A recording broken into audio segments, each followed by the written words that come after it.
Vous enlevez le mot musulman et le mot Algérie de la bouche du ministre de l'Intérieur, c'est le néant. Il n'y a plus rien. Le ministre de l'Intérieur a contribué ces derniers mois à répandre la haine anti-musulman. Il l'a fait constamment. De fait, depuis qu'il est ministre de l'Intérieur, il ne parle que de ça. D'ailleurs, il est ministre de l'Intérieur, il devrait prioritairement s'occuper des questions de sécurité. Il en parle en réalité très peu. Ce qui l'obsède, c'est la question de l'islam.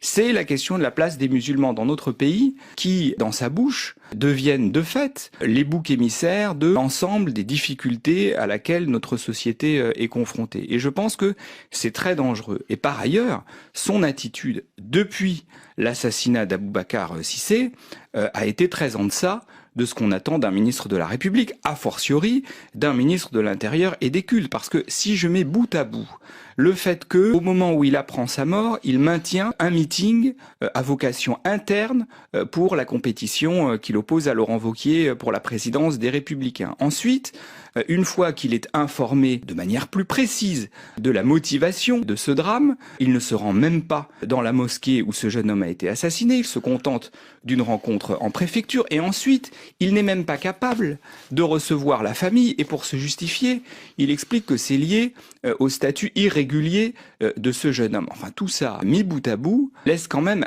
particulièrement songeur et me paraît inquiétant. Pour le coup, s'il y a du deux poids deux mesures, je pense qu'il est plutôt à regarder du côté du ministre de l'Intérieur qui n'aurait assurément pas réagi de la même manière si ce drame s'était produit dans une église par exemple.